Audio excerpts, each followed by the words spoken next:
आज के इस वीडियो में हम देखेंगे कि हिंदी स्टेनोग्राफी में मोटे या गहरे बिंदु वाले और मोटे डैश वाले स्वर कैसे बनाए जाते हैं।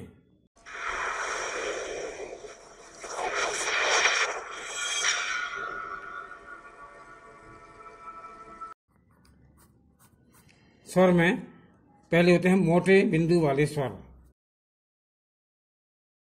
और मोटे डैश वाले। यदि जैसे किसी व्यंजन में यह टा पहले स्थान पर होता है आ, दूसरे स्थान पर होता है ए और तीसरे स्थान पर होता है ई।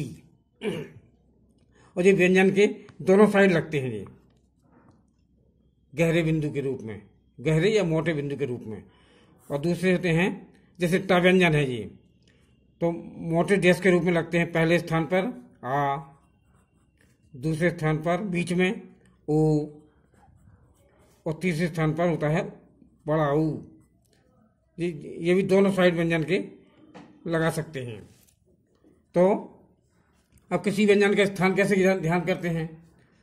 जैसे कोई अक्षर, कोई व्यंजन है रा, तो रा में पहले जहां से शुरू करते हैं उसको पहला स्थान बोलते हैं, और बीच में दूसरा स्थान होता है और अंत में होता है तीसरा स्थान। और जैसे कोई व्यंजन नीचे की तरफ आता है तो ऊपर पहला स्थान जहां से प्रारंभ करते हैं वहां होता है, और दूसरा स्थान बीच में और तीसरा स्थान अंत में।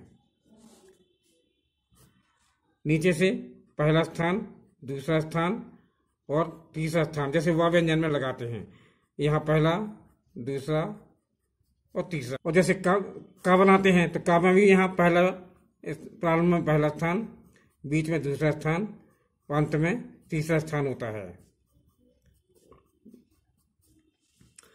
अच्छा, तो पहले इन व्यंजन मोटे बिंदु और मोटे डैश वाले स्वरों को याद करने के लिए एक नियम बोल बनाया गया है। जैसे अरेरी, माँ, चोर, कूद गया।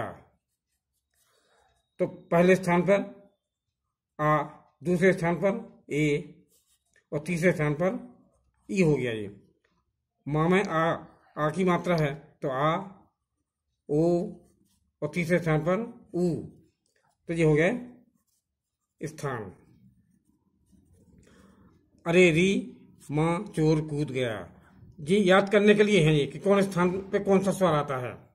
तो पहले स्थान पर हो गया आ, दूसरे स्थान का हो गया रे में ए के रूप में, और तीसरे स्थान पर ई के रूप में हो गया। और यहाँ से डैश वाले में पहले स्थान पर आ, दूसरे स्थान पर ओ और तीसरे स्थान पर ऊ होता है। इस प्रकार से अपन याद करते हैं। किसी व्यंजन में जैसे टा है, इसमें पहले स्थान पर व्यंजन की पहले रखेंगे तो ये आ और टा अट कहलाएगा।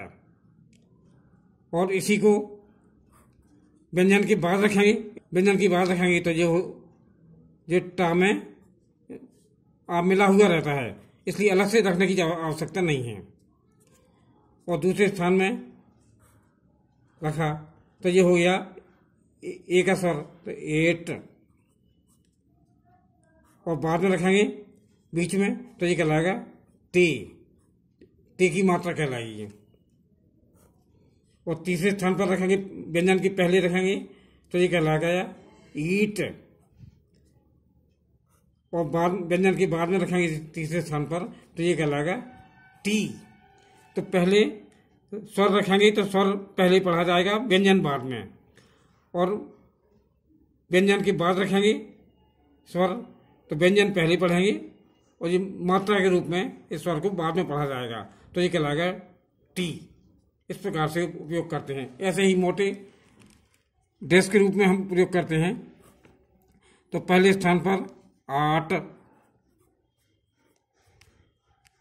और बाद में लगाने से पढ़ा जाएगा टा। दूसरे स्थान पर हो गया ओट, ओ पहले पढ़ा और टा बाद में। ऐसे ही बीच में लगाया तो ये पढ़ा जाएगा टू, टा पहले और फिर ओ की मात्रा बाद में। तीसरे स्थान पर पहले लगाया डैश तो ये कहलाएगा ऊट, और बाद में लगाने से पढ़ा जाएगा टू। इस प्रकार से ये स्वर और मात्राएं लगाई जाती हैं। आज के लिए इतना ही। अब मिलते हैं अगले वीडियो में। तब तक स्टेनोग्राफी की अच्छी तरह प्रैक्टिस कर लीजिए ताकि आगे आने वाला चैप्टर आपको अच्छी तरह समझ में आ सके। यदि आपको यह वीडियो पसंद आया हो तो वीडियो को लाइक करें और इस चैनल को सब्सक्राइब करना ना भूलें ताकि भविष्य में आने वाले वीडियो आपको मिलते रहें।